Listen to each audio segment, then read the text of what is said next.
আল্লাহ ইবাদত করার জন্য বা কোনো ধরনের সামাজিক কল্যাণমূলক বা কাজ করার জন্য মশওয়ারা করা, পরামর্শ সভা করা, যেটাকে গ্রামে এখনো ভানসলা বলে।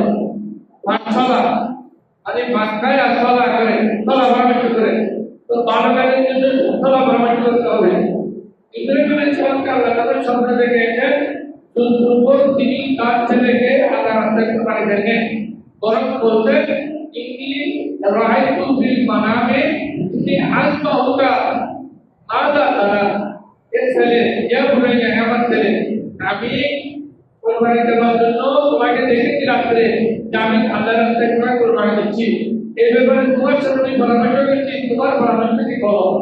আরে ভালো কাজে পরামর্শ করতে হবে, আর খারাপ কাজে কিন্তু পরামর্শ যারা করবে, খারাপ কাজের জন্য যারা পরামর্শ সবাই করবে, আল্লাহ রাব্বুল আলামিন সবার উপর গজব নাযিল করবেন। যেমন মুসলমানদেরকে মারার জন্য যে সমস্ত রাষ্ট্রের প্রধান, যে সমস্ত কূটনীতিকরা, যে সমস্ত শয়তানেরা একত্রিত হয়ে পরামর্শ করে, দিনে হোক রাত হোক যেখানে হোক, মুসলমানদেরকে মারার জন্য বা কোনো মানুষকে মারার জন্য, অবশ্যই হোক কাউকে ক্ষতি করার জন্য যারা এই পরামর্শ সভা করে, কাউকে হত্যা করার জন্য যারা পরামর্শ সভা করে, ওই পরামর্শ সভা যত সদস্য থাকে সবাই জাহান্নামে যাবে, সবাই গুনাহগার হবে, সবাই আল্লাহ সবাইকে বিপদ দান করবেন। আজকে না হলে কোনো একটু বড় একদিন হবে, যেটা আমরা এখন দেখতেছি। এই ইসরায়েল ফিলিস্তিনের মুসলমানদেরকে যে মুরগির বাচ্চার মতো মেরেছে, এই ইসরায়েলের শয়তানেরা এগুলো থেকে এনেছে, বিশ্বে বেহাইয়া শয়তানেরা এগুলো থেকে আসছে। এখন ইসরায়েলকে যখন মারতেছে, এখন মানবতার ফেরিওয়ালারা বের হয়ে গেছে। ইন্ডিয়ার মুসলমানরা এবার কোরবানি করতে পারে নাই, ইন্ডিয়ার মুসলমানদের কোরবানি করতে দেয় নাই। এখন মানবতার ফেরিওয়ালা কোথায়? জাতিসংঘ কোথায়? ওআইসি কোথায়? আরব লীগ বলে কোথায়? এতগুলো সংগঠন, বিশ্ব সংগঠন কোথায়? মুসলিমদের সংগঠন কোথায়? নন মুসলিম অনেক সংগঠন কোথায়? এখন কি করে? কেন এগুলো কি করে? এগুলো দেখে না, শুধু সুবিধাবাদ জিন্দাবাদ, এদেরকে মানলে এরা ছাগল হয়ে যায়, আর মুসলমানদেরকে মানলে হাসে। এই মুসলমানদেরকে মারার জন্য সেই দেশে হোক, যেখানে হোক, বা মানুষকে মারার জন্য ইসলাম বলে নাই। কিন্তু বৌদ্ধ, খ্রিস্টান কোন জাতিকে মারার জন্য ইসলাম বলে নাই, বরং ইসলাম শান্তির ধর্ম।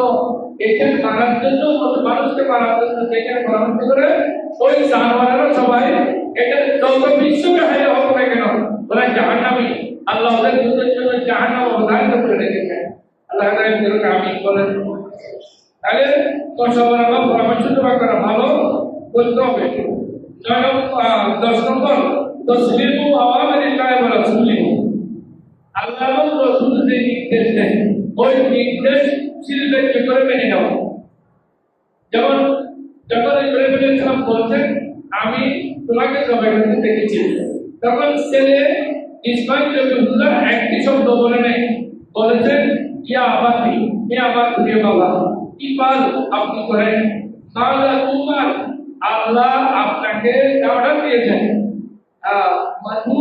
আল্লাহ আপনাকে যে অর্ডার দিয়েছেন আপনি সেটা বাস্তবায়ন করেন। সুবহানাল্লাহ। আল্লাহ এবং রাসূলের অর্ডারের ব্যাপারে কোনো ধরনের গাফিলতি করা যায় না, বা এটা মেনে নিতে হবে। এরপরে 11 নম্বর নবীগণ এবং মানুষের ঘুম এবং স্বপ্নের মধ্যে পার্থক্য আছে, এটা আমাদেরকে শিক্ষা দিয়ে গেছে। নবীজি ঘুমাইতেন, আমরা ঘুমাইতাম। রাসূল করিম বলছেন আল আইনানে তারামা, আমার চক্ষু শুধু ঘুমায়, ওয়াল কলবু ইয়াখা, কিন্তু আমার কলব জারি থাকে। আমরা যদি ঘুমাইলে আমাদের কিছু না শেষ, আমাদের রাসূল করিম সাল্লাল্লাহু আলাইহি ওয়াসাল্লাম ঘুমাইলে কলব জারি থাকে। তাহলে নবীগণের স্বপ্ন আমাদের সামনে পেশ করা আছে। ইব্রাহিম আলাইহিস সালাম ইসমাঈলকে কোরবানি দিতে দেখতেন স্বপ্নে, ঘুমে, তখন ঘুমে দেখলো আর জাগ্রত দেখলো নবীগণের স্বপ্ন এটা এটা বাস্তবের মতো ঠাকুর অবস্থায় দেখলে যেমন তুমি দেখো তেমন। তো নবীগণের স্বপ্নের সাথে নবীগণের ঘুমের সাথে আমাদের ঘুমের সাথে পার্থক্য আছে।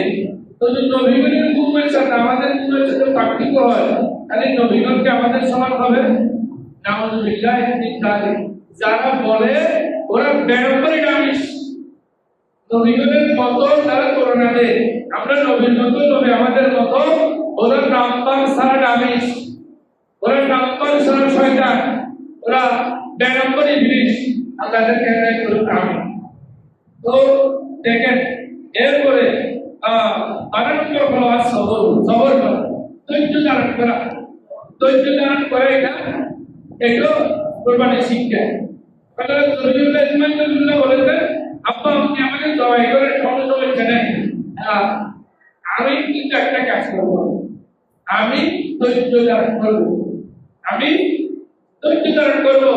তবে ভালো কাজ করতে কষ্ট হলো, ধৈর্য ধারণ করতে হয়, এটা হলো কোরবানির শিক্ষা। 13 নম্বর আত-তাকওয়া।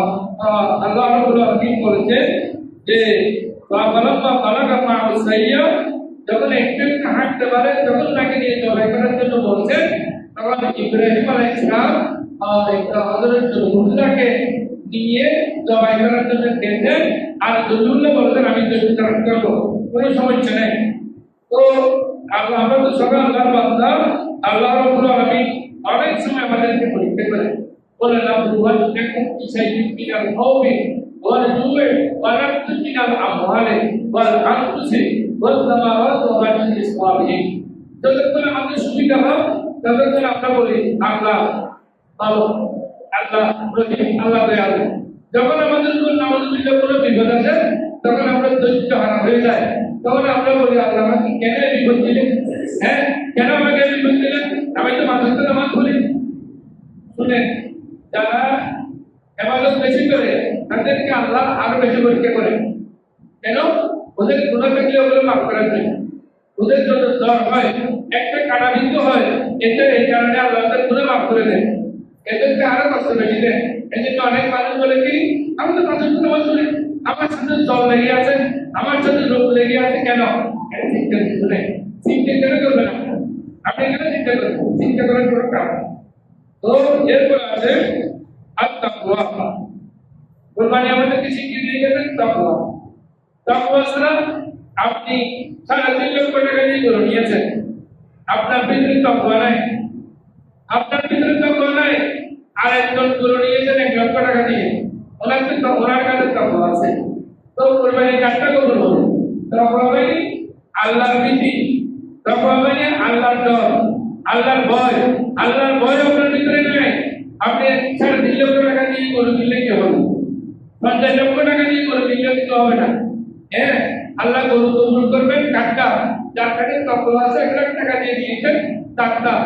এখানে আল্লাহ রাব্বুল আলামিন বলেছেন ইন্নামা ইয়াতাকাব্বালুল্লাহু মিনাল মুত্তাকিন, যে আল্লাহ নেককার দিনদার তাকওয়াবানদের কুরবানি আল্লাহ কবুল করেন, যার আর কুরবানি আল্লাহ কবুল করেন না। সুতরাং বুঝে শুনে কাজ করতে হবে, তাকওয়াবান হতে হবে। এরপরে আল্লাহ রাব্বুল আলামিন বলেন শিক্ষা হলো 14 নম্বর শিক্ষা হলো ইনকানা সাহাতান ওয়া তাকাতান ফালাবাদাত বাজু।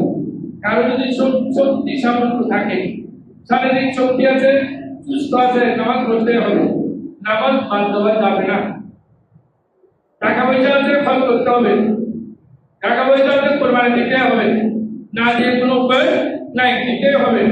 আল্লাহ রাসূল কেন বলতেন মান কানা লাহু সাআতান, যার শক্তি সামর্থ্য আছে, ওয়ালাউ বিতাহি, সে কিন্তু কোরবানি দেয় নাই, আল্লাহ ইয়াকরাবান্না মুসাল্লানা, সে যাতে আমার ইচ্ছা হয়েছে নামাজ পড়ার কোনো প্রয়োজন নেই। কারণ তার টাকা খরচ করে না, তার কাছে টাকার মহব্বত বেশি, আল্লাহর মহব্বত বেশি, টাকার মহব্বত বেশি। এই মানুষ নামাজ পড়তে কেন দরকার কি? ঈদকে গেছে কোরবানি দিতে নামাজ পড়ার প্রয়োজন। তো যারা কোরবানি দিতে পারেন নাই আসর দিতে পারবেন, আগামীকাল আসরের যাওয়ার আগে পর্যন্ত কোরবানি দিতে পারবেন।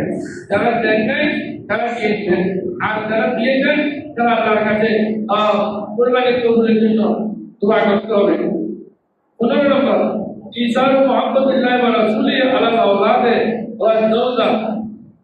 আর সব সময় আল্লাহ মুহাম্মদকে রাসূলের প্রেম ভালোবাসাকে অগ্রাধিকার দিতে হবে, উল্টে রাখতে হবে নিজের সন্তান সন্ততি এবং নিজের পরিবার পর্যন্ত। হযরত ইব্রাহিম আলাইহিস সালামকে আল্লাহ অনেক পরীক্ষা করতে একবার করেছেন যে আল্লাহর ঘর যেটা যেখানে আল্লাহর ঘর আছে বর্তমান কাবাতুল মুকাররমা, সেখানে হযরত ইব্রাহিম আলাইহিস সালাম নিজের পুরো বাচ্চা এবং নিজের বিবিকে সেখানে রেখে গেছেন। অথচ আশেপাশে কোনো ফল নাই, কোনো খাবার নাই, কোনো পানির কিছু নাই। এটা আমরা সাফা মারওয়া যেটাতে এখন দৌড়াদৌড়ি করি, সাফা মারওয়া দৌড়াদৌড়ি করে মানে এটা তো আমাদের দেখতে লাগে যে পাগলামি করি আমরা, বারবার মানুষ দূরে রাখি, বারবার মানুষ দূরে, এই ভাগ থেকে ওই ভাগ, এই ভাগ থেকে এই ভাগ দূরে। আর না, এটা পাগলামি নয়, বরং এটা পাগলামির মতো যদিও হয় এখানে সব আছে। কেন? এটা সেখানে হযরত হাজরা আলাইহিস সালাম, হযরত ইব্রাহিম আলাইহিস বিবি ইসমাইল সজিউল্লাহর মা সেখানে এই ভাগ থেকে সাফা থেকে মারওয়া থেকে সাফা মারতে উঠতেছে। কেন? ভাগের মধ্যে যখন উৎসব বেশি দূরে মনে হয় এখানে পানি আছে, পানির মতো লাগে, চোখে দেখতে পানির মতো লাগে। ইসমাইল নবীউল্লাহর জন্য পানি এখান থেকে এখানে পানি খুঁজছেন, পানি তোলার কারণে এই আল্লাহ এটা হযরত হাজের দৌড়কে আল্লাহ কবুল করেছেন। বিদায় কিয়ামত পর্যন্ত হাজি সাহেবরা এই বারবার দৌড়াকে আল্লাহ ওয়াজিব করে দিয়েছেন, বরকত করেছেন, বারবার দৌড়। এটা আছেন এই ধরনের আল্লাহ এবং রাসূলের মহব্বতকে তিনি যেহেতু আপনাদেরকে দিয়েছেন হাজেরা, এই জন্য মানুষ আল্লাহ রাব্বুল আলামিন হযরত হাজেরা এটা কবুল করার পরে কিয়ামত পর্যন্ত এটা থাকবে, উনি দৌড়বেন, সেখানে দৌড়বেন আল্লাহ রাব্বুল আলামিন, দৌড়তে হবে সেখানে। আল্লাহ রাব্বুল আলামিন এগুলো কবুল করুক, আমিন। 16 নম্বর তাফসীরুল সূরা ইব্রাহিম আলাইহিস সালাম। ইব্রাহিম আলাইহিস সালামের আদর্শ কুরবানিটা, এটা স্মরণ করি আমরা বছরে একবার। ইব্রাহিম আলাইহিস সালাম যে কুরবানি দিয়েছেন, এটা ইব্রাহিম আলাইহিস সালামের আদর্শ। কোরআন মধ্যে যেটা আমাদের কানা লাকুম কানা বিল বাসাদিহি ইবরাতুল লিউলিল আলবাব। আল্লাহর কিছু বান্দা আছে, তাদের ঘটনার মধ্যে, তাদের জীবনের মধ্যে আমাদের অনেক শিক্ষণীয় বিষয় আছে। ইব্রাহিম আলাইহিস সালাম কুরবানি দিয়েছেন, আল্লাহ তাআলাও হাসিল করেছেন, আল্লাহ নবীকে অর্জন করেছেন, আল্লাহ আমাদেরকে সেটা ওয়াজিব করে দিয়েছেন। ইব্রাহিম আলাইহিস সালামের আদর্শ কিয়ামত পর্যন্ত মানুষ স্মরণ করতে থাকবে, কিয়ামত পর্যন্ত মানুষ কুরবানি দিতে থাকবে। 17 নম্বর এটা হলো আমাদের কবি নজরুল ইসলাম রহমতুল্লাহ আলাইহি। কেন একজন কবিকে রহমতুল্লাহ আলাইহি বললাম? উনি ইসলামের অনেক কবিতা লিখেছেন, ইসলামের পক্ষে অনেক কবিতা লিখেছেন।